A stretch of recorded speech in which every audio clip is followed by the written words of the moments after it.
Hi guys, and welcome back to Spoonie Life Lover. I hope you're all doing really well and hope you've all had a great day so far.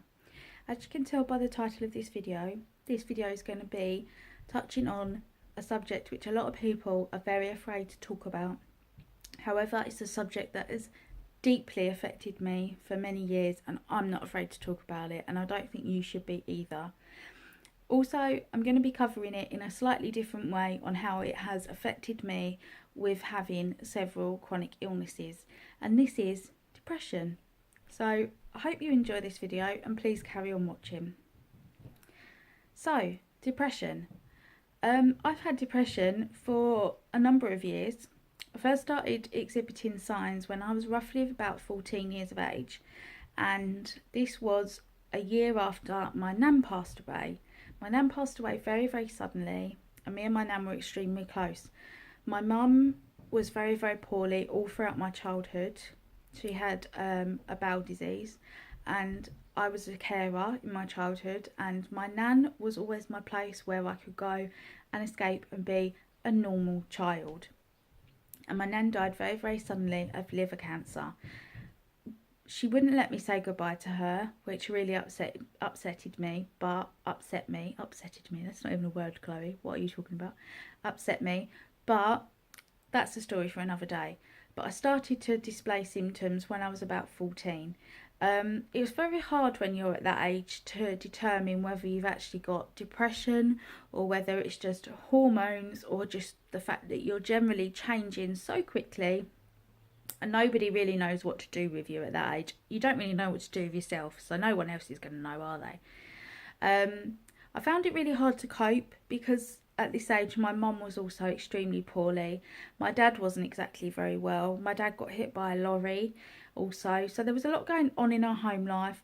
I was ill as well. I had chronic pain. I had my leg to deal with. So there was an awful lot going on. Plus I was taking my GCSEs at this time as well. So there was a lot going on and I kind of felt a little bit overwhelmed. That was really the starting point of my depression journey, and it's never really ended. It's just sort of taken peaks and troughs. The next sort of stage, it sort of quietened down for a little while and I learnt to live with it. I got put on antidepressants when I was probably about 16, 17 years old. I sort of decided that if I was going to have to live with this, it was something that I couldn't control just by myself anymore, and I needed a bit of help. And there is absolutely no shame in that. That is what those tablets are there for, and that is what the doctors are there for. And if you are struggling, there are several ways to deal with depression, and I'll come back to those in a bit. But for me, the main one was actually having someone who I could talk to. And that was really important. Alongside with the medication was having someone there by your side, fighting your corner, giving you support, saying to you, you've got this, you can do this, I love you, and you've got this. And that to me was really, really important. So try and find yourself someone who can do that for you, whether it be a friend, whether it be a family member, whether it be an auntie, an uncle, a best friend, a teacher even, someone who's got your back and gives you that continuous support and gives you that confidence that you are so lacking, because depression does that to you. The next stage in my depression was a very, very bad stage. I went through multiple things in my life in my late teens and my early 20s. I'm not going to go into them. I feel like you don't need to know what happened, but a lot of things happened and I went downhill very, very quickly. And actually, at the age of 21, I ended up being admitted to a psychiatric unit for 6 weeks. And I'm not ashamed to say that now, because I think if I hadn't have been there, I wouldn't be me sitting here now. I attempted to take my own life, and it saddened me. Now I look back on that and I feel so sad that this 21-year-old woman actually felt that she had to do that, and she felt like she had no one in the world that could understand her or that she could talk to, and that makes me really, really sad. That makes me really sad. But anyway, that's what happened. And I feel like if I hadn't have had that experience, I wouldn't be Chloe today. I would be a different person, and I feel like today I'm actually a really, really good person, and I feel like that is part of it. And I'm actually really, really, really, really proud of my past, and I wouldn't change it for the world. I really wouldn't. And that has been very, very character forming for me and very important. Bear with. The next part of my depression journey has been many, many ups and downs through health wise. And yes, I do think if you have chronic illnesses, very few people that I've spoken to that have got chronic illnesses, whether you have the title of depression or not, I feel like your mood is affected by the fact that you have these problems going on. Your mental health is affected so strongly by your physical health, and that is just unavoidable. They go together, they are as one, and that is totally fine. And if one's out of balance, you'll obviously often find if your mental health is out of balance, your physical health will be out of balance. You'll feel tired, you'll feel sluggish, you won't feel very much energy, you'll feel stressed, you'll feel panicky, you might suffer with constipation, your periods might stop, you might have all these different things going on with your physical health, because your mental health is out of balance. And it's the same vice versa. If your physical health is suffering, your mental health will suffer as well. And even if you say, I don't feel like I'm depressed, I feel like I've got anxiety, it's under the same umbrella. If you speak to any counsellor or anybody speaking with mental health, depression and anxiety, they kind of come as one. They're two very different illnesses, but it's kind of under the same umbrella. And I have suffered with both myself. I feel like I suffered more with the depression side of things and less with the anxiety. But my heart goes out to anybody who's suffering with anxiety, because it is heartbreaking and it is so hard to step out of your front door every morning if you feel like, if I'm going to go out this door, what's going to happen to me? What's going to happen? It's so tiring. And again, your physical health suffers because you can't sleep at night sometimes, because you think, if I'm going to go to sleep, I might not wake up. It's a whole valley of absolute mind-boggling just disasters, and it is so hard to overcome. People often say to me, well, not people, but personal people in my life have said to me, what's the hardest thing you've ever done? And the hardest thing I've ever done is turning my mental health around, because I feel like I had to make a decision when I was admitted to the psychiatric unit.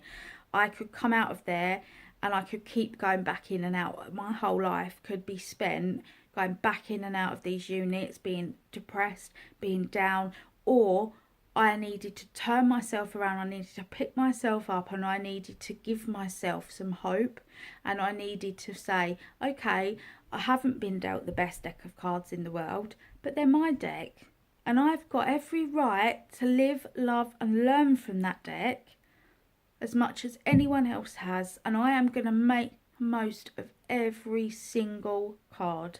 And I think that's so important, and it's your choice. You have the choice. No one else, not your mum, not your dad, not your sister, not your brother, not your friend, anybody. It is your choice, and it is so hard. It's the hardest thing I've ever had to do, and I had to put so much work into picking my butt off the ground. I had grazes on my arse cheeks. My arse was hanging down so low, and it took all my strength up here and in my body to pick myself up and say, do you know what, I can do this. And it took an army of people. It took support, it took love, it took cherishing, it took looking after, and that took a lot of people. It took counsellors, it took doctors, it took strangers in the street. It took so many people, but you can do it, and you will do it. You will get there, I promise you. Hand on heart, you will get there. But it is not going to happen like that. It's going to take some time and some hard work. And do you know what? I look back on it now and I think, I don't know how I did that, but I'm so bloody proud of myself that I did do it. And now I feel like I am a totally different person, and for the better, for having gone through what I went through. And when I do have down days now, like, I'm really gutted that I deleted my vlog this week. I just made a boo-boo on editing and I deleted it. And I was standing at the sink washing up, talking to you guys, and I was saying, you know, my last 2 vlogs, I feel like they've been pretty down. I feel like I've been down because I have, and I've been not myself. I kind of smother myself in this comfort blanket of reading and isolating myself in my home. I don't like to go out much. I don't like to eat much. I just like to be on my own. I like to isolate myself, and that's how I get through it, and that's fine. But it's when you do that continuously, that's when it becomes damaging. You can do that for a day, an hour, however long, but don't do it continuously, because that's when it becomes unhealthy. And I think you have to have a collection of things that help you through. And I am not ashamed to say that I've had help. I still have help now. I go and see a counsellor every 2 weeks, and without her, man, I would be I would be a mess. Total mess. And I don't care who knows it, but she has saved my life. And I'm not ashamed to say that at all. And I think you need to surround yourself with a little, like, I think it's like the best way to describe it is like have a little emergency box, like a first aid kit. When you're feeling really down, you need to have like a little first aid kit, and inside that box, and this is what they taught me when I came out of the psychiatric unit, you know, create a distraction box. So when these feelings come and they start overtaking your mind, and all you can think about is all you need to do is go to that box and make it really accessible. And in that box, there are 5 or 10 things, and you know that you can go to that box and there'll be something in there that's going to take your mind off those feelings. And you know that there's going to be things in there that are going to make you feel better. I'll give you 5 examples of things that you can put inside a box, right? If you're feeling really down and you want to do one of these boxes, and I highly recommend, whether you've got chronic illnesses and you want to do one, if you haven't got mood, you just want to do one as a first aid kit for chronic illnesses, go for it. For me, the first one is just do something that you love. Put something, if it's reading, put a book in there. If it's music, put a CD in there. If it's, I don't know, if it is DVD, put your favourite film in there. If it is I can't think now. No matter what hobby it is, if you like jigsaws, put a jigsaw in there. You know, just something that's going to make you feel better. A favourite snack, if it's a bar of chocolate. If you want a bar of chocolate, girl, you have a bar of chocolate. If you want a packet of crisps, have a packet of crisps. You just put something in there that's going to make you feel better. If it's fruit, have fruit. If it's, you know, just avoid alcohol, because that is going to have contradicting effects on you, because it's not going to make you feel better once the initial effects are worn off. In my kind of box, I had a book, I had a CD, I had photographs. Photographs are great. Actual photographs, not on your phone. Print them off. Go and print off photos of birthdays, of happy events when you've been really ecstatically happy, and you look back on them. Photos of your family, of pets, of any event that you've been to, your birthday party with friends, anything that's made you really, really happy. Put them in a photo album. You need that physical photo album in front of you, not on your phone. You need that physicality there to have and to look at. Another thing I put inside mine was something to distract you. So I bought a little jigsaw. At the time I liked doing jigsaws. I just bought like a 50-piece jigsaw puzzle. It was really small. Just, I didn't want to concentrate for very long. I didn't have a big concentration span. Just something that was going to take half an hour, 20 minutes even. I wasn't that good at them. But it was something, and I was proud of myself when I did it. It was something that was going to just take my mind off that initial, I don't feel good right now. You know, even if it is a self-harm feeling, whatever it is, you just pick it up and you go to that box and you think, right, I'll do that. Just don't think about it for too long. Just do that. I want to think about happier times. Pick up your photo album. I want to listen to that particular song. Pick up that CD. I want to read that book, your favourite book. Pick up that book. I want to watch that film. Pick up that DVD. Like, just have this kit full of things. Or I really want to eat that particular piece of chocolate that reminds me of that time when we went to the cinema to see that film. Ticket stubs, anything. Days out where you've had a great time.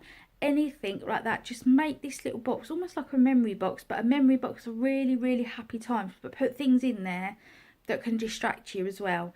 You know, things that, put face mask in there. If you're into makeup, put a face mask in there. If you're into, like, put some nail varnish in there so you can paint your nails. Just anything that's going to distract you, take your mind away, and that you can just be. And you can just be the best form of you that you can be in that time. And I really, honestly, I recommend that so much for people. It's really, really helped me to get over those feelings and just those needs at that time. But yes, it's very, very difficult when you've got chronic illness to suffer with depression as well. And that feeling some days of just not wanting to get out of bed because you just think, what's the point? Why me? Why is this happening to me? Why have I got all these problems? And some people have nothing. But don't let that, you can feel like that for like an hour, but don't feel like that for long, because then that just becomes, it eats away at you and it's not helpful. It's not helpful. And also, if you're feeling like that, think to yourself, be nice to yourself. What would you say to a friend? If your best friend came to you and said, oh, I've got all these illnesses, you know, and it's my fault, and oh, I feel so rubbish. What would you say to her? You wouldn't go, yeah, it is your fault, girl. You deserve them. You wouldn't say that to your friend, would you? You'd be sympathetic, you'd be kind, you'd be caring. You need to reflect a little bit of that onto yourself. We're so hard on ourselves. 99% of the time, I am so much, even people that don't know me very well, I'm my own worst critics. I've had doctors turn around to me and go, my GP, God, you're so hard on yourself. Like, you just need to be a little bit more loving and give yourself a little bit more time and a little bit more consideration. And that is something my counsellor has taught me so much. What would you say to a friend? If you was a friend, what would you say to your friend? Is it your friend's fault that you've got all these illnesses? Of course it's not. Of course it's not. And also phrases like when you say, oh, I wish that I didn't have all these illnesses, and I wish, instead of I wish, or a negative side of it, like it's never going to happen, wouldn't it be wonderful if in 2 years' time that illness was more under control? Wouldn't it be wonderful if in 2 years' time I wasn't taking so much medication? It's not a negative, it's a positive. You turn it into a positive. Wouldn't it be wonderful if that tomorrow I woke up and I wasn't in so much pain with my knee? That would be wonderful. Wouldn't it be wonderful if the sun came out at the weekend and I was able to sit in the garden and finish my book? Wouldn't it be wonderful if? These are all phrases where you're not going to be hard on yourself and you're not going to put yourself down.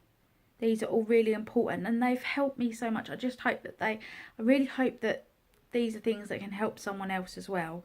But yes, my answer is it's really hard to live with chronic illnesses and depression. It's hard, and it's the hardest thing you've ever had to do. But if you're going through that right now, you will get out the other end, I promise. If you put a bit of that work into hating yourself, try and turn it round and put it into the fact that I am going to better myself. And all those people that hate me, apparently, and all those people that have put me through this, I'm going to prove to them that I'm a bloody strong person and that they were wrong, I wasn't. And that's how I looked at it, and that's how it made me feel like a stronger person. And one of the quotes that I love, and I swear I'm going to get it tattooed on me at some point in my life, is you never know how strong you are until strong's the only choice you have. That is something I live by. It's a mantra that I live by every single day. You never know how strong you are until strong's the only choice you have, because it is.